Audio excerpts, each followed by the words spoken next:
Hello, हम नौलगढ़ में जीणगढ़ धर्मशाला में आए हैं। जो ये समाज ने अपने मेहनत द्वारा धर्मशाला का निर्माण किया है, काफ़ी सुंदर धर्मशाला बनी हुई है। और यहाँ पर इन्होंने 52 साल से लंगर की व्यवस्था चलाई हुई है। जो मुहिम में सभी कार्यकर्ता, जो मेंबर्स, लाला जी खत्री जिनमें शामिल हैं, जिन्होंने बहुत मेहनत की है लंगर को आगे बढ़ाने में। ये जोए साहब, ये लुधियाने के भाई साहब। कितने सालों से आपका यहाँ लंगर प्रणाली चले? 55। बहुत अच्छे लगा हमें, पहली बार आए हम लोग नौलगढ़ में, तो बहुत अच्छा लगा हमें। आपका नाम है सर? मेरा नाम राजकुमार जी जो है। और जो शंकर जी, आपके क्या व्यूज है? जय बाबारी साहब, जय बाबारी। और कैसा लगा आपको?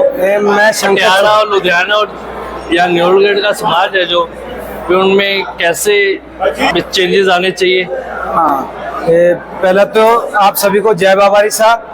और इस बार मैं शंकर चौहान, सामाजिक कार्यकर्ता, पटियाला पंजाब से। बेसिकली मैं सादलपुर से हूँ।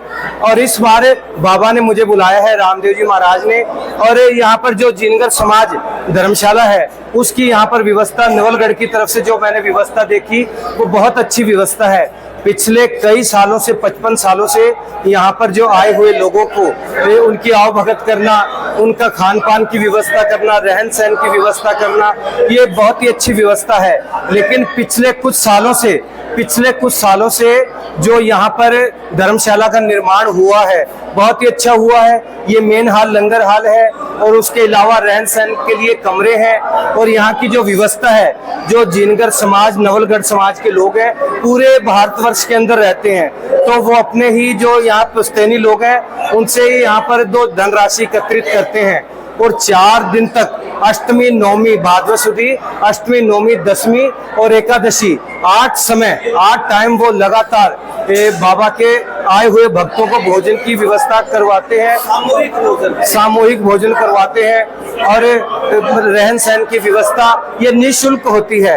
ऐसी तर्ज के ऊपर हमें पूरे भारतवर्ष के अंदर पूरे समाज के लोग हैं, अलग अलग जो संस्थाएं बन रखी है, अलग अलग कुछ जो बन रखे हैं, हमें उन सब को जागरूक करना चाहिए। हमें उन सब को जागरूक करना चाहिए, ताकि हम भी ऐसी आओ भगत की कुछ जो भोजन होता है, वो सामूहिक भोजन। पटियाला के अंदर भी श्री बाबा रामदेव जी महाराज का मंदिर है।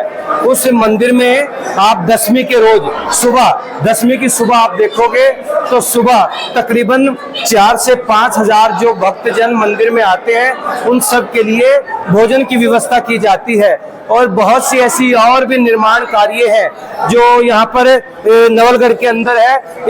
अध्यक्ष पद का जो चुनाव है वो पारदर्शी होता है, और लुधियाना में ऐसी प्रणाली आप चाहते हो, कैसी होनी चाहिए? ये प्रणाली तो हर जगह ही होनी चाहिए, निष्पक्ष होनी चाहिए। केवल पर्ची से निकले हुए प्रधान शायद वो काम नहीं कर सकते जो जनता ने चुने हो, हमारे समाज ने सामूहिक रूप से चुने हो, चुनाव प्रणाली से चुने हो। क्योंकि जब कोई चुनाव जीतकर किसी भी संस्था का अध्यक्ष बनता है, उसे पता होता है कि पहले जो प्रधान क्या काम अच्छे कर गए, क्या खामियां रह गई, उस खामियों को दूर करने के लिए जहां भी मतलब लुधियाना में जो आप चाहते हैं कि वो नए पद के जो अध्यक्ष पद के चुनाव हो, तो वहां के समाज को जागरूक होना पड़ेगा।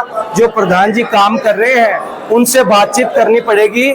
जब तक हमारा तालमेल नहीं बनेगा, तब तक हम कुछ अच्छे काम नहीं कर पाएंगे। समाज के लिए बहुत ऐसे काम है जो करने हैं। हमारी शिक्षा के लिए आज भी हमारे बच्चे पंजाब से IPS नहीं बन रहे, आज भी हमारे बच्चे फौज के अंदर नहीं जा रहे, डॉक्टर नहीं बन रहे। मैंने यहाँ की कार्यप्रणाली देखी, मुझे इतना अच्छा लगा, काफी मुझे बहुत प्रेरणा मिली है कि हमारे लुधियाना के समाज भी इस तरीके का यहाँ से प्रेरणा ले, ताकि जो चुनाव है पारदर्शी ढंग से चलाए जाएं और निष्पक्ष, ताकि जीणगढ़ समाज धर्मशाला का निर्माण भी बहुत अच्छा हो, और एक से बढ़कर 4 धर्मशालाएं ऐसी बननी चाहिए। आपने जो प्रश्न किए वो एक बहुत बड़ी प्रणाली है जो आपने प्रश्न किए।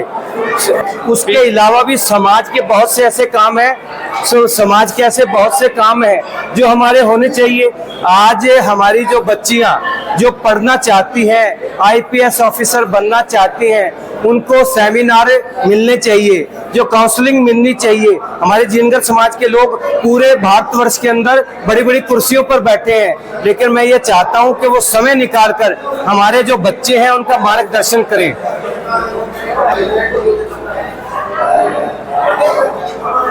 तो जय खत्री जी का जो लुधियाना से है, सो मैं उनका बहुत बहुत धन्यवाद करता हूं, क्योंकि समाज में ऐसे लोग जो मीडिया कवरेज करते हैं, अच्छी कवरेज करते हैं, वो ऐसे और नौजवान होने चाहिए।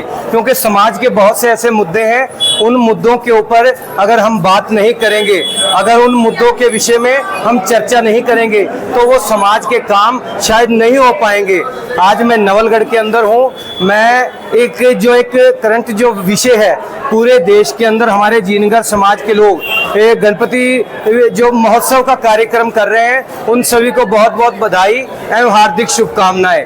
जो शुरुआत हुई थी उस समय जो गणपति का खर्चा था बहुत सीमित था, आज ये बड़े बड़े पंडाल लगाए जा रहे हैं, अच्छी बात है, और बहुत से लोग वहां पर आते हैं, वो भी बहुत अच्छी बात है। क्योंकि अलग अलग समुदाय से लोग जब समाज के बैनर से इकट्ठे होते हैं, बहुत अच्छा लगता है। लेकिन जो आज खर्चा पूरे भारतवर्ष के अंदर गणपति महोत्सव में जो करोड़ों के लगभग करोड़ों से प्लस जो खर्चा शुरू हो चुका है, उस हमें गणपति महोत्सव करने चाहिए। लेकिन गणपति महोत्सव के खर्चे के अंदर कटौती करते हमारे जिनगर समाज के भविष्य अपने बच्चों को खिलाड़ी बनाना चाहते हैं, लेकिन वो फीस नहीं भर पाते।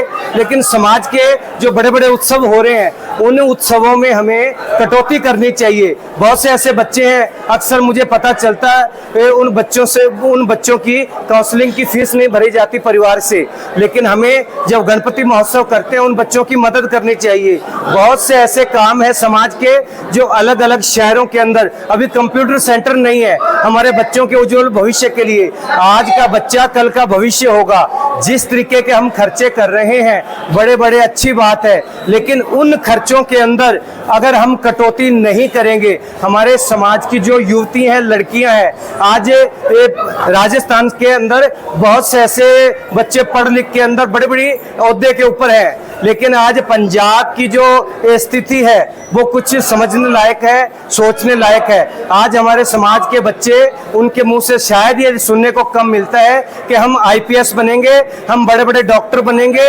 ये कब सुनने को मिलेगा? क्योंकि पूरे भारतवर्ष के अंदर जो हमारे जिनगर समाज के लोग हैं, जो पढ़ लिख कर बड़ी बड़ी कुर्सियों पर बैठे हैं, मैं उनसे निवेदन करूंगा कि अपने समाज के उन लोगों तक पंजाब